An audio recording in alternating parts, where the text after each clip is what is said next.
Pada episode ini, Do-hee dan Jong-gwon mulai mengikuti Do-gyong.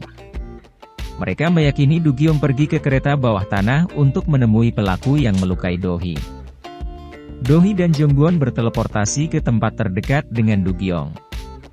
Ternyata, Do-gyong membuka loker yang biasa digunakan oleh pelaku untuk bertransaksi. Do-gyong menyadari seseorang sedang mengawasi dirinya. Kemudian, dia menghampiri photobox untuk memastikannya. Do-hee meminta Jong-gwon untuk segera berteleportasi. Namun tiba-tiba, kekuatannya tidak bisa digunakan. Do-hee khawatir jika Do-gyong memergoki mereka. Namun, Jong-gwon justru melakukan sesuatu yang tak terduga. Dia mencium Do-hee untuk menutupi wajah mereka. Mereka merasa gugup setelah berciuman. Sebelum lanjut menonton, jangan lupa subscribe channel ini. Kim Sera mengingatkan Do-gyong untuk melakukan pemeriksaan rutin ke psikiater. Namun, Do-gyong menolak. Dia meminta ibunya untuk berhenti membuat janji dengan psikiater. Jong-gwon merasa khawatir karena kekuatannya tidak stabil. Dia menuduh Do-hee sebagai penyebab simbol kekuatannya berpindah dan kekuatannya menghilang. Tak lama kemudian, Park Bo-gyu datang membawa barang-barang Jong-gwon ke rumah Do-hee.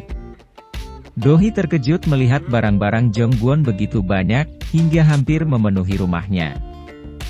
Do-hee meminta Jong-gwon untuk mengurangi beberapa item yang tidak diperlukan.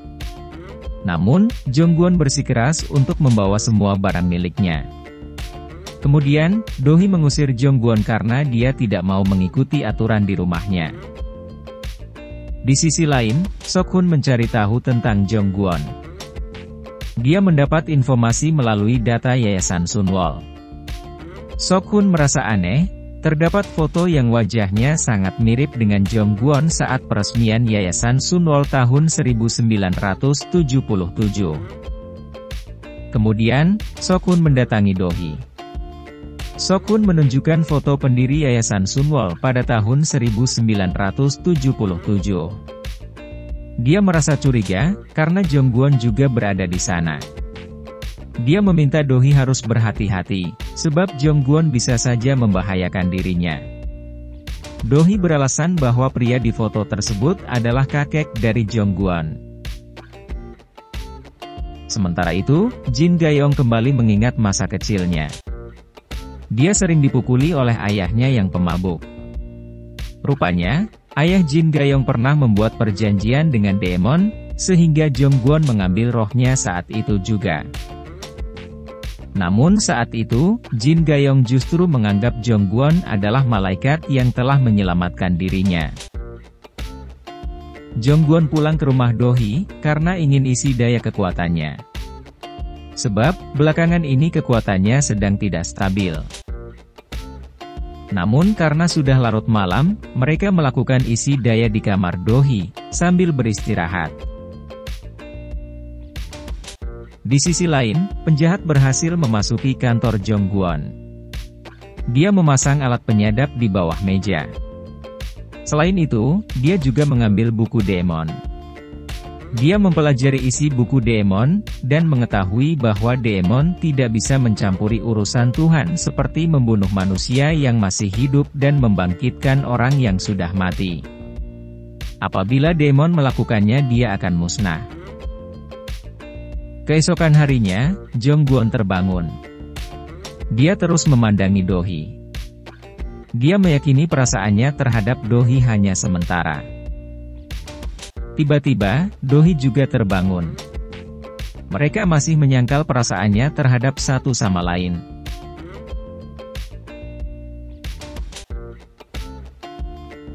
Berita beredar luas, Do-hee diduga telah membunuh Ju Chon-suk untuk mengambil alih seluruh aset Ju Chon-suk. Rupanya, kabar tersebut dibuat oleh Noh Suk-min agar Do-hee tidak lolos dalam pencalonan komisaris. Sok-hun akan menemui Dewan Direksi agar tidak memperdulikan rumor yang beredar. Namun, Sok-hun terkejut. Sebab, Do-hee dan Jong-gwon tiba-tiba sudah tidak ada di ruangan. Padahal, mereka baru saja berada di dalam. Sok-hun semakin curiga terhadap Do-hee dan Jong-gwon. Ternyata, mereka berteleportasi ke tempat Noh Suk-min. Di sana, Do-hee mengungkapkan bahwa Ju Chon-suk pernah mengatakan, dirinya telah melahirkan anak iblis yaitu putranya Noh Suk-min. Mendengar hal itu, Noh Suk-min marah. Kemudian, dia dengan sengaja menembakkan pistol ke arah tiang di dekat Do-hee sebagai peringatan agar Do-hee tidak melawannya. Namun, Do-hee tak gentar. Dia akan tetap berusaha mengalahkan Noh Suk-min. Jong-gwon dan Do-hee menyaksikan tarian pedang Jin Gayong.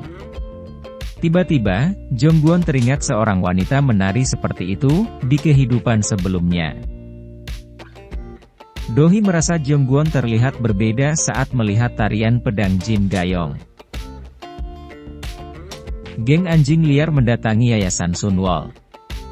Mereka meminta Jong-gwon untuk menjadi bos mereka. Sebab, Jong-gwon memiliki kekuatan yang luar biasa. Penjahat yang mencoba membunuh Do-hee memberikan buku demon kepada bosnya. Mereka sudah mengetahui bahwa Jong-gwon hanyalah manusia biasa, tanpa simbol kekuatan yang ada pada Do-hee. Mereka berencana untuk menyingkirkan Jong-gwon terlebih dahulu, sebelum membunuh Do-hee. Dia kembali melakukan penyamaran dengan mengubah wajahnya. Tak diduga, Do-gyong menerima pesan dari penjahat tersebut bahwa dia akan segera memburu monster. Jong-gwon pergi untuk menghadiri pertunjukan tarian pedang Jin Gayong di Yayasan Sunwol. Dia meminta Do-hee untuk menunggunya di rumah. Do-hee menyiapkan kue kesukaan Jong-gwon untuk menyambutnya pulang. Namun, detektif mendatangi rumahnya. Mereka menangkap Do-hee atas tuduhan pembunuhan Ju Chon-suk. Rupanya, ini merupakan strategi yang dibuat oleh Noh Suk-min agar Do-hee tidak bisa menerima seluruh warisan Ju Chon-suk. Jong-gwon sangat khawatir saat menerima kabar bahwa Do-hee telah ditahan polisi. Dia segera berlari untuk menemui Do-hee. Namun, Jong-gwon bertabrakan dengan penjahat yang berusaha membunuhnya. Ternyata, penjahat tersebut telah menusuknya dengan pisau. Jong-gwon tak berdaya tanpa kekuatannya. Dia terus menyebut nama Do-hee, hingga tak sadarkan diri.